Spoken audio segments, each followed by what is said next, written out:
বাংলাদেশিরা না যাওয়ায় কলকাতা জুড়ে চলছে হাহাকার। ব্যবসা বাণিজ্যে নেমেছে ধস। অনেক ব্যবসায়ী দিন পার করছেন না খেয়ে, কেউ কেউ আধ পেটা খেয়ে থাকছেন, না খেয়ে মরার আশঙ্কা করছেন অনেক ব্যবসায়ীরা। ভারতের কলকাতার নিউ মার্কেট এলাকার মার্কুইস স্ট্রিটকে সেখানকার ব্যবসায়ীরা মিনি বাংলাদেশ বলে থাকেন, কারণ এই এলাকায় গড়ে ওঠা সব ব্যবসা প্রতিষ্ঠান ও হোটেল রেস্তোরাঁর প্রধান ভোক্তা বাংলাদেশিরা। কলকাতার সেই মিনি বাংলাদেশ জুড়ে এখন চলছে প্রচন্ড হাহাকার। বাংলাদেশিদের উপস্থিতি কমে যাওয়ায় সেখানকার ব্যবসা বাণিজ্যে ধস নেমেছে। স্থানীয় ব্যবসায়ীরা বলছেন, এভাবে চলতে থাকলে কিছুদিনের মধ্যেই তাদের প্রতিষ্ঠান বন্ধ করে দিয়ে পথে নামতে হবে। ইতিমধ্যেই অনেক ব্যবসায়ীকে আধ পেটা খেয়ে কোনো মতে বাঁচতে হচ্ছে বলেও স্বীকার করেছেন। দেশটির ইংরেজি দৈনিক হিন্দুস্তান টাইমস কলকাতার সেই মিনি বাংলাদেশ ঘুরে সরেজমিনে এক প্রতিবেদন প্রকাশ করেছে।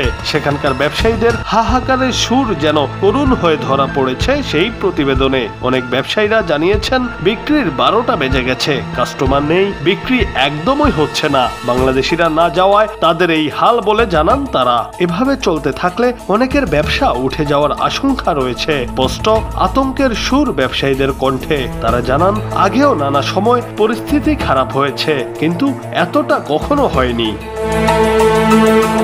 শুধু মার্কেটেই নয়, ধস নেমেছে হোটেল, রেস্তোরাঁ, হাসপাতালেও। বেশ কয়েকজন হোটেল মালিক জানিয়েছেন, আগে হোটেল রুম খালি থাকতো না, এখন 40 থেকে 50টা রুমের মধ্যে 25 থেকে 30টাই খালি থাকছে। প্রায় সব হোটেলেরই একই চিত্র।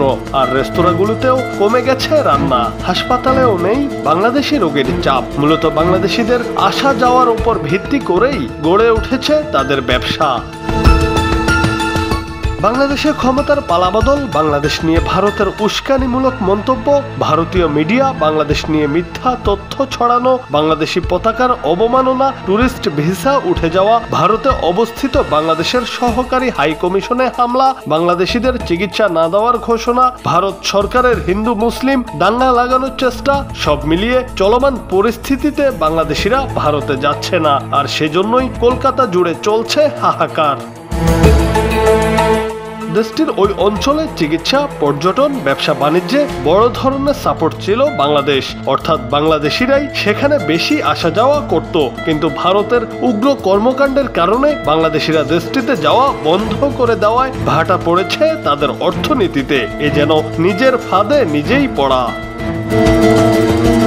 ভারতের হিন্দুস্তান টাইমসের সরেজমিন প্রতিবেদনে বলা হয়েছে, মিনি বাংলাদেশ ঘুরে বোঝাই যাচ্ছে সেখানকার ব্যবসায়ীদের মাছি তাড়ানোর হাল তৈরি হয়েছে। ফুটপাতে যারা ব্যবসা করেন তাদের অবস্থা আরো শোচনীয়। পরিস্থিতি স্বাভাবিক হোক, সবশেষে এটাই চাইছেন তারা।